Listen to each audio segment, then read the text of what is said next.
तो जनाब, अगर आज की वीडियो देखने के बाद भी आप ये मिस्टेक्स करने वाले हैं तो फिर लिख कर रख लें कि आपका वीज़ा रिफ्यूज़ होने वाला है।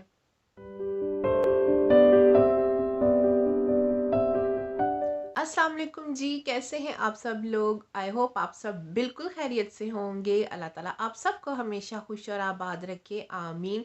तो जनाब, आज की वीडियो में हम बात करने वाले हैं कि जब भी आपने यूके स्पाउस वीज़ा अप्लाई करना है तो आपने कौन सी 5 बड़ी मिस्टेक्स को अवॉइड करना है, क्योंकि अगर आप अपना वीज़ा अप्लाई करते वक्त इन मिस्टेक्स को करते हैं तो आपका वीज़ा एक तो रिफ्यूज़ हो जाता है और दूसरा फ्यूचर में आपको बहुत ज़्यादा प्रॉब्लम्स का सामना करना पड़ता है। लेकिन वीडियो की तरफ जाने से पहले अगर आपने अभी तक मेरे चैनल को सब्सक्राइब नहीं किया तो चैनल को सब्सक्राइब कर लीजिए। तो चलिए आइए फिर चलते हैं आज की वीडियो की तरफ। तो जनाब, मैं आपको बहुत बार बता चुकी हूँ कि जब भी आपने UK spouse visa application submit करवानी है तो ये ऑनलाइन ही सबमिट करवानी है और आपने इसको ऑनलाइन ही फिल करना है। अब जब आपने एप्लीकेशन फिल करनी है तो सबसे पहले आपने इस बात का ध्यान रखना है कि आप अपनी एप्लीकेशन में कोई स्पेलिंग मिस्टेक्स ना करें, जैसे कि नाम के स्पेलिंग है और डेट ऑफ बर्थ आप बिल्कुल एक्यूरेट लिखें, क्योंकि होता क्या है कि एविडेंस के तौर पर हमारे डॉक्यूमेंट्स उनके पास जब जाते हैं तो वो उसको मैच करते हैं। अब अगर एप्लीकेशन में आपकी स्पेलिंग मिस्टेक्स हैं, आपके नाम के स्पेलिंग कुछ और हैं और आपके डॉक्यूमेंट्स में आपके नाम के स्पेलिंग कुछ और होते हैं, तो ये चीज़ आपके लिए प्रॉब्लम क्रिएट करती है। इसलिए आपने इस बात का बहुत ध्यान रखना है। आपको चाहिए कि आप जब भी अपनी एप्लीकेशन सबमिट करवाने लगें आप उसको फिल करें तो बेशक आप कॉन्फिडेंट हैं कि आपको डेट्स और नाम के स्पेलिंग याद है, लेकिन फिर भी आप अपने डॉक्यूमेंट से एक बार उसको टैली ज़रूर कर लीजिए। तो चलिए आइए अब चलते हैं सेकंड मिस्टेक की तरफ।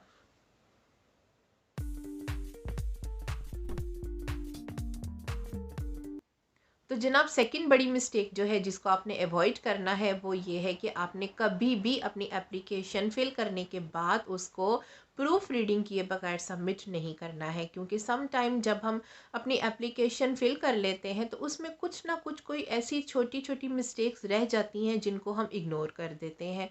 और जबकि हम प्रूफ रीडिंग नहीं करते इसलिए वो as it is he home office चली जाती है और वहाँ पर जाकर फिर हमारे वीज़े में प्रॉब्लम्स क्रिएट होते हैं, वीज़ा रिफ्यूज़ हो जाता है या फिर कोई और इशू आ जाता है।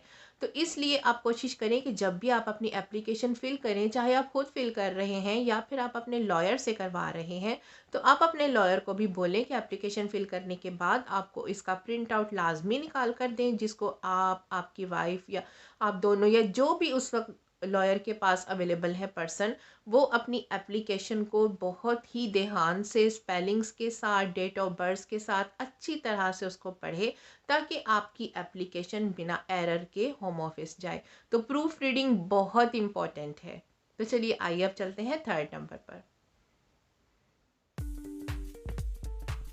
तो जनाब, थर्ड नंबर पर बहुत ही अहम मिस्टेक के बारे में हम बात करेंगे जिससे आपने अवॉइड करना है, वो ये है कि आपने अपने प्रूफ ऑफ रिलेशनशिप लाजमी प्रोवाइड करने हैं होम ऑफिस को, क्योंकि होम ऑफिस को अगर आप अपना प्रूफ ऑफ रिलेशनशिप नहीं देते हैं तो आपका वीज़ा रिफ्यूज़ हो जाता है। प्रूफ ऑफ रिलेशनशिप में शामिल है आपकी शादी की पिक्चर्स, इसके अलावा आप शादी के बाद कहीं आउटिंग पर गए हैं वहाँ की पिक्चर्स, इसके अलावा अगर आपने बस ट्रैवल या एयर ट्रैवल किया है वहाँ पर जाने के लिए तो उसकी टिकट्स आप लगाएं। इसके अलावा आपकी फैमिली में कोई गेट टुगेदर हुई है वहाँ की पिक्चर्स आप लगाएं। इसके अलावा आपके और आपके स्पाउस का आपस में कांटेक्ट है मुसलसल, उसके लिए आपने अपने व्हाट्सएप डिस्कशन उसके कुछ प्रिंट आउट्स, इसके अलावा अगर आप स्काइप पर बात करते हैं तो उसके कुछ प्रिंट आउट्स आपने लगाने हैं।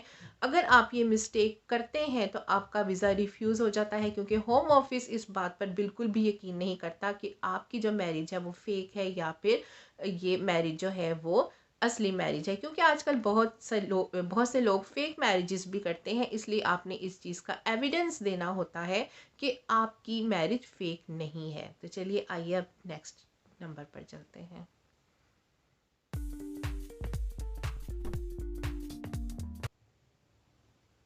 तो जनाब चौथे नंबर पर आपने जिस मिस्टेक को अवॉइड करना है वो ये है कि आपने होम ऑफिस को जो भी डॉक्यूमेंट्स प्रोवाइड करने हैं वो लाजमी इंग्लिश लैंग्वेज में होने चाहिए। अगर आपके पास कोई ऐसा डॉक्यूमेंट है जो इंग्लिश लैंग्वेज में नहीं है और आपने होम ऑफिस को एज अ एविडेंस प्रोवाइड करना है तो आपने सबसे पहले उसकी ट्रांसलेशन करवा लेनी है इंग्लिश में, और फिर आपने अपनी एप्लीकेशन में इंग्लिश ट्रांसलेटेड डॉक्यूमेंट लगाना है। जैसे कि अगर मैं पाकिस्तान की बात करूँ तो निकाहनामा जो है वो उर्दू में होता है और ज़्यादातर लोग उर्दू वाला निकाहनामा इस्तेमाल करते हैं निकाह के वक्त। तो आप लोगों ने ऐसा करना है अपनी सहूलत के लिए और आगे मुश्किलात ना आए इसके लिए और आपका टाइम भी बच जाए।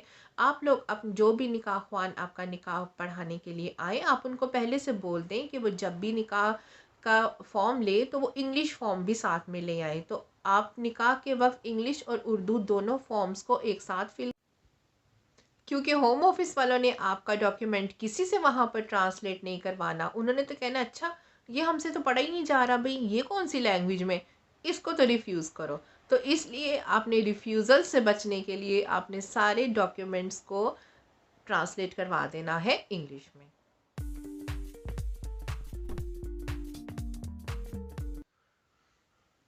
तो जनाब अब पाँचवें नंबर पर आपने जो काम करना है वो बहुत ही इम्पोर्टेंट है। आपने होम ऑफिस को एक कवरिंग लेटर भेजना है अपने डॉक्यूमेंट्स के साथ जो कि है आपका एक सपोर्टिंग डॉक्यूमेंट, और इस कवरिंग लेटर में आपने उनको उन तमाम सवालों के जवाबात दे देने हैं जो कि आपको लगता है कि वो आपसे पूछ सकते हैं। इसलिए आपने होम ऑफिस को कोई भी सवाल पूछने का मौका नहीं देना, और जो सवाल उनके माइंड में आने वाले हैं आपकी एप्लीकेशन को देखकर आपने अपने उस कवरिंग लेटर में उनके उन तमाम सवालात के जवाबात दे देने हैं, ताकि वो आपको ये ना कहें कि भाई पहले इन सवालों के जवाब दो फिर तुम्हारे वीज़े पर हम गौर व फिक्र करेंगे। तो आपने इस कवरिंग लेटर में क्या क्या लिखना है वो मैं आपको बताती हूँ, ताकि आप लोगों का वीज़ा रिफ्यूज़ ना हो या फिर लेट ना हो तो आपको मुश्किल का सामना ना करना पड़े।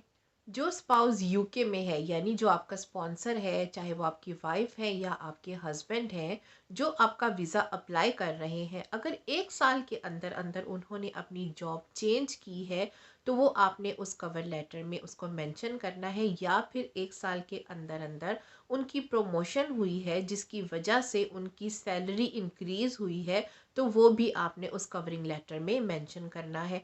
या फिर आपके स्पाउस अपनी फैमिली के साथ यूके में रहते हैं, यानी जिस घर में वो रहते हैं वो उनके पेरेंट्स की मलकियत है, तो वो चीज़ भी आपने उस कवरिंग लेटर में मेंशन करनी है। तो जनाब ये थी वो 5 बहुत ही इम्पॉर्टेंट मिस्टेक्स जिनसे आपने अवॉइड करना है, क्योंकि अगर आप इन मिस्टेक्स को अवॉइड कर देते हैं तो फिर आपके लिए बहुत ज़्यादा आसानी हो जाती है, आपका वीज़ा लगने में कोई प्रॉब्लम नहीं होता। लेकिन अगर आप ये मिस्टेक्स कर देते हैं तो फिर आपके लिए मुश्किलात होती हैं और आपका वीज़ा रिफ्यूज़ हो जाता है, जिसकी वजह से आपको, आपके स्पाउस को और दोनों फैमिलीज़ को सफ़र करना पड़ता है। तो जनाब आई होप आज की वीडियो आपके लिए हेल्पफुल साबित होगी। अगर इस वीडियो से रिलेटेड आपका कोई भी क्वेश्चन है तो आप कमेंट बॉक्स में मुझसे पूछ सकते हैं। मैं कोशिश करूँगी कि लाजमी आपके सवाल का जवाब दूँ।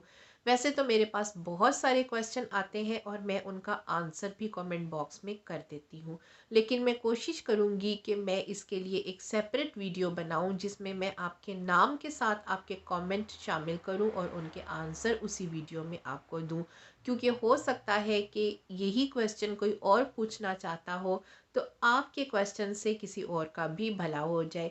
तो मिलते हैं अब नेक्स्ट वीडियो में, तब तक के लिए दीजिए मुझे इजाज़त। दुआओं में रखिएगा याद, चैनल को सब्सक्राइब करना और वीडियो को लाइक करना बिल्कुल मत भूलिएगा। अल्लाह हाफिज़।